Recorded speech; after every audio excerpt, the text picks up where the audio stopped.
Every week, I take some time out to catch up with New York Post sports and entertainment reporter Jenna Lemoncelli to make sure we are current with what's going on in sports and entertainment. And this week, we're going to be going from a player balling on the court to another player having a meltdown in the clubhouse and golfers balling out, but not like the player on the court. Jenna, she joins me now. Jenna, good to see you. How you doing? Good. How are you? It's so good to see you, Dex. Always good to see you. I am doing well. Speaking of doing well, Chet Holmgren. He's doing pretty well. The number 2 overall pick in this year's NBA draft. He made his Summer League debut earlier this week, Jenna, and it was pretty impressive, right?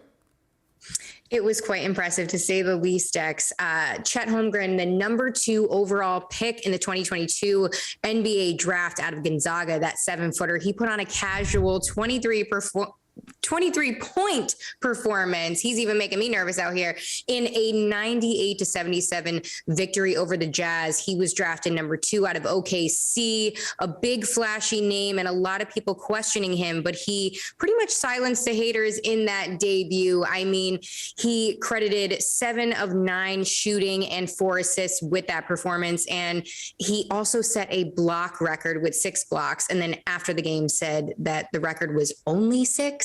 Yeah. So he's looking to push that record and make a splash in Summer League. Team guy. And he was also criticized ahead of the draft for his slender build and maybe not being able to match up in the big leagues, but he's seemingly proving it in Summer League.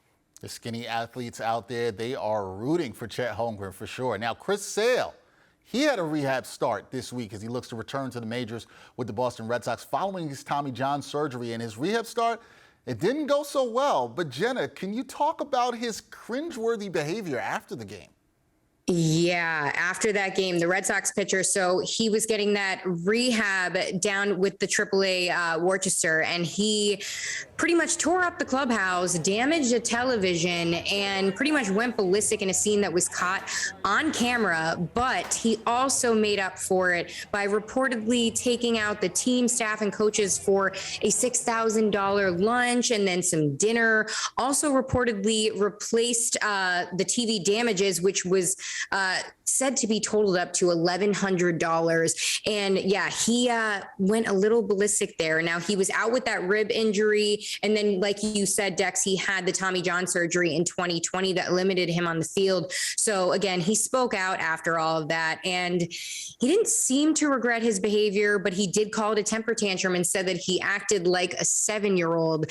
But again, he also signed autographs reportedly for the philanthropic organization that they have there for the clubhouse, and hopefully made amends for his little outburst there. We need to talk to the people that had to clean up after him when he did that. I want to know how they feel about that, because I don't think they might have been too happy there, Jenna, at all, whatever. So those Worcester, the team, they were treated to dinner, right? But we know there's levels to getting treated here. Now, some golfers participating in the Live Golf Series, they are living the lavish life when flying to tournaments. So, Jenna, how are these golfers styling on everybody, including us, above the clouds?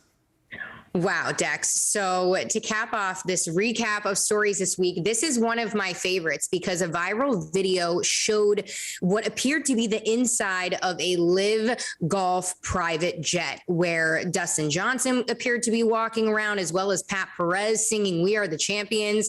He rightfully did so after making nearly $1 million on their second tournament there of the Live Golf Series. But the inside of this private jet was lavish, to say the least. I'm talking a fully stocked bar, dining room with tables that had flower centerpieces, and leg room that would completely amass any type of first-class seating on an aircraft that I have seen anyway. Massive televisions, the whole works. Live Golf, as we know, is pretty much handing out bags of money pretty much to their players and having them ride in style.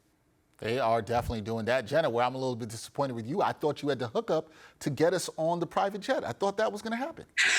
Dex, you know, I've been pushing for this hookup everywhere, but don't you worry. We're going to step foot on a private jet one day. Even if we just get a tour, we're going to be there at some point. Our time is coming. Our time is coming. I'm going to hold you that. Well, our time here has ended. That is Jenna Lemoncelli, New York Post sports and entertainment reporter. She joins me every week so we can give you stories like this. Jenna, good to see you. Thanks for joining me. Thank you.